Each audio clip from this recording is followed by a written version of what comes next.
التماس با این سوال ما جواب دهید. یکم دشنام دادن چه حکم دارد؟ بعضی ها به هم شوخی میکنند و همدیگر را دشنام میدهند. بیشتر مادران همدیگر را دشنام میدهند. عاقبت کار این گونه افراد چیست؟ چگونه عذاب منتظر اینها هست؟ یک سوال بود از برادرایی که سلطان کبیر در کار میکنند. السلام علیکم ایشان حاجی میرزا، هزار شکر به سوی خدا که چی بهبودی های در اخلاق ما جوانان پیدا کرده ای و ما جوانان کولاب که در اکثر جایها می نشینیم در حق شما دعا میکنیم و از شما با یک خواهش که امروز جوانان زبان دشنام کننده دارند، یگان نصیحت بر این جوانان و دیگر شخصانی که از پیر و جوان، زن و مردی که دشنام میدهند میگفتید. ان شاء الله سخن شما به تاثیر نمیماند. یک گروه بچه های شهر کولاب. این سوالم گویم که از هم بچه های کولاب و هم از سوداگرهای شهر دوشنبه آمده است در باب دشنام دادن. جوانای عزیز، در اصل من در این یک خطبم در این اطراف این موضوع صحبت کرده بودم، لیکن باز میگویم که حبیب خدا گفتن المسلم من سلم المسلمون من ید و اللسان. حبیب خدا مسلمان نشانش گفتن. مسلمان کیست؟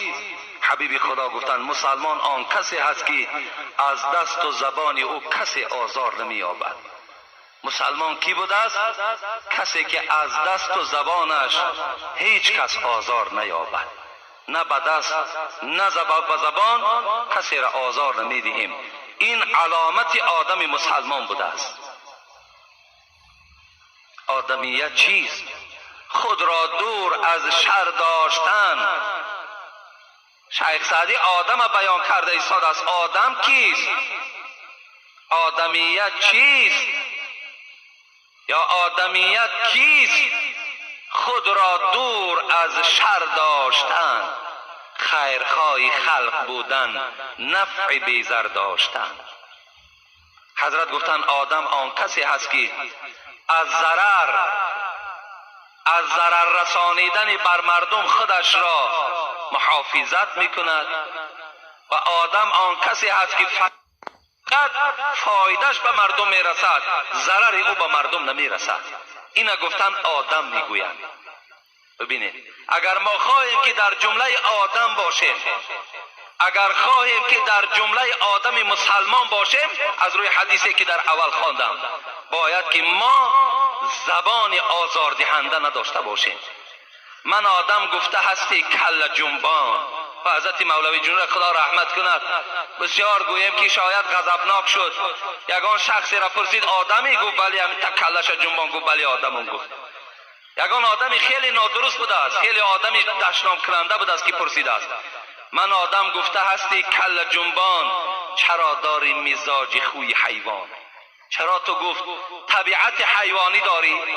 وقتی تو آدم که باشی میدانی که آدم باید سیرت داشته باشد، آدم باید اخلاق داشته باشد، آدم باید بی ضرر و بی زیان باشد. تو چرا اخلاق، چرا تو طبیعت حیوانی داری؟ چخیل آدم هستی تو؟ گفت چخیل؟ گفت ای حضرت چی گفتن؟ گهی چون سگ شوی در جنگ اخوان، گزی هر دیل را به زخمی دندان. آیا تو گفت همون آدمی نیستی که دعوای آدمی داری و گفت طبیعتی سگ در وجود راه دادی، مثل سگ میجکی، مثل سگ کوی میجکیش به معنای دشنام میدی، آزار دل برادر مسلمان میدی. گهی سازی به هر کس خصلتی مار، دیگی هر مؤمن را سخت آزار. تو همون آدمی نیستی که خصلت ما را در وجود راه دادی که دل بنده های خدا را آزار میدهید. آیا اگر شما را کسی دشنام دهد دل شما آزرده نمی شود؟ آزرده می شود. دل شما درمند می شود. آدم مسلمان، آدم مؤمن باید دشنام کننده نباشد. آدم دشنام کننده رسول اکرم گفتن سباب المسلم فسوق و قتاله کفر. کسی که آدم مسلمان دشنام میدهد وای فاسق است. گفت فاسق شاهدیش در نکاح در مذهب امام اعظم درست نیست. آدم دشنام دهنده را در نکاح اگر کسی داند نمی دشنام کننده است، در نکاح وای ما شاهد نمیگیریم. فاسق درست نیست شاهدش. نماز در پیش در آید نماز مکروه است. کسی که دشنام میدهد. صحابه پیغمبر به نام ربیعه اسلمی بود. بار میگوید با ابوبکر صدیق رضی الله عنه یک جای نشسته بودم. به ناگاه میگوید ابوبکر صدیق یک کلمه را برای من گفتند که ربیعه اسلمی میگوید. کمی من ناراحت شدم. البته هیچگاه ابوبکر صدیق وی از مادر دشنام نداد. هیچگاه ابوبکر صدیق وی لعنت نگفت، طعنش نکرد. شاید برای یگان اصلاحی عمل ربیعه اسلامی یگان گپی درشتی گفته باشند. ربیعه اسلامی میگوید خیلی نافار شدم، طبیعتم ناراحت شد. ابوبکر صدیق وقتی که دید چهره مرا حس کرد که از این سخن ابوبکر صدیق من ناراحت شدم. ابوبکر صدیق که آیت کریمه را از سوره احزاب خوانده بود، لقد کان لکم فی رسول الله اسوة حسنه. پروردگار گفت ای پیروای محمد، شما را گفت، ما را گفت، ای پیروای محمد صلی الله علیه و سلم، زندگی پیغمبر، زبان پیغمبر، حیات پیغمبر، رفتار پیغمبر باید برای شما درس باشد. شما تمام عبرت و عبادت و درس از حبیب من محمد گیرید. گفت خداوند. حبیب خدا زبان دشنام کننده نداشتند، اخلاق حمیده داشتند، اخلاق خوب داشتند. حضرت انس میگوید بهترین مردم از روی آداب حبیب خدا محمد صلی الله علیه و سلم است. اونقدر آدابی داشتن که حتی از معامله خوبش آدم مسلمان میشد. حکایه میارن که بار میگوید نگاه کرد یک مادری را که خیلی پیرانسال است در مکه مکرمه و در دستش میگوید همین مال زیاد داشت، گویم در همون صدقه ها چیزی بسیاری خرید کرده بود و این مادر بسیار بزور میرفت، بارش وزنین بود. رسول اکرم صلی الله علیه و سلم با این قدر درجات و مرتبه که داشتن دوان به پیش این مادر رفتن. صدقه های این میگن از دستش همون بار و چیزی که در دست این مادر بود برداشت و مادر گفت برابر من آمدن بگیر، من تا خانه تو این بار تو را میبرم. این کمپیر میگوید این مادر برابر محمد صلی الله علیه و سلم قدم میزد. وقتی در اثنای راه این مادر چی گفت؟ گفت ای جوان، گفت میدانی که در مکه مکرمه یک جوان برآمده است به نام محمد، نشناختن که این محمد است، به نام محمد برآمده است و دعوای پیغمبری دارد. بچم گفت اصلا در دین وی داخل نشو، وی دین پدر و مادر ما را گفت بیکار میکند.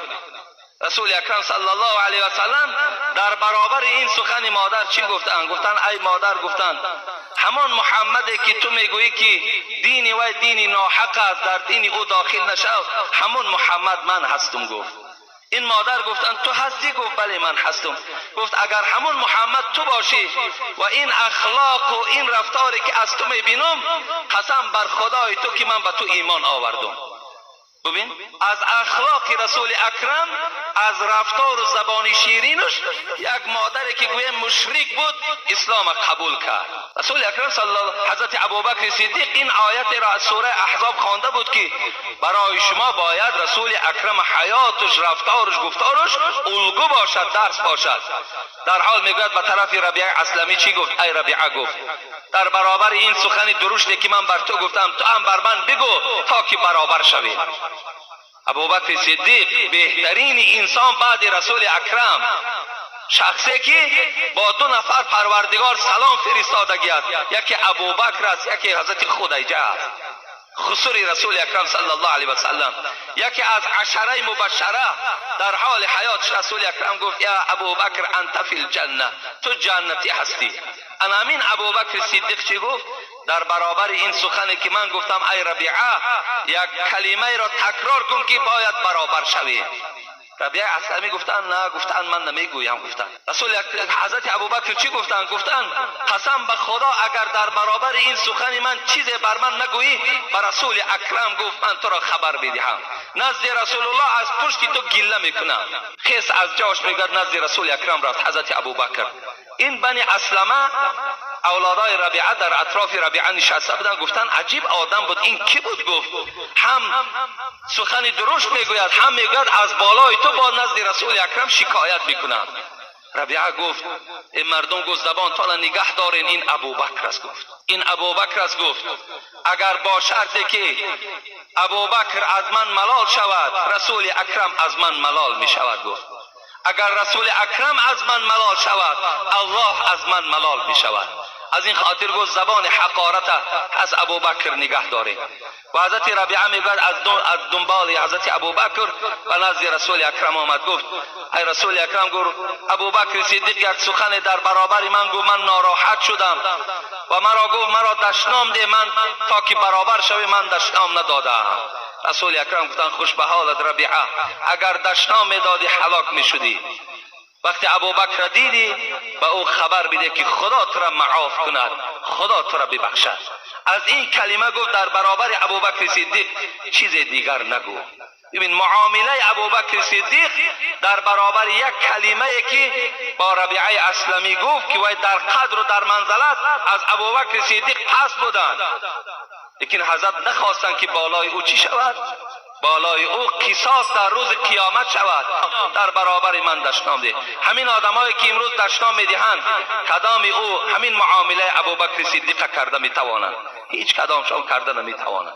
برعکس ما در دشنام دادن ما باز تا چند گوییم که جسور میشیم، غیرت میشویم، باز در کار شود میگوید خوبش کردیم، خوبش کردیم. نمیدانیم که روز قیامت وای بالای ما دعوا میکند، وای حسنات و نیکی های ما را میگیرد. این ما و شما نمیدانیم. برادرای عزیز، این دشنام دادن هم نشانه ایمانداری نیست.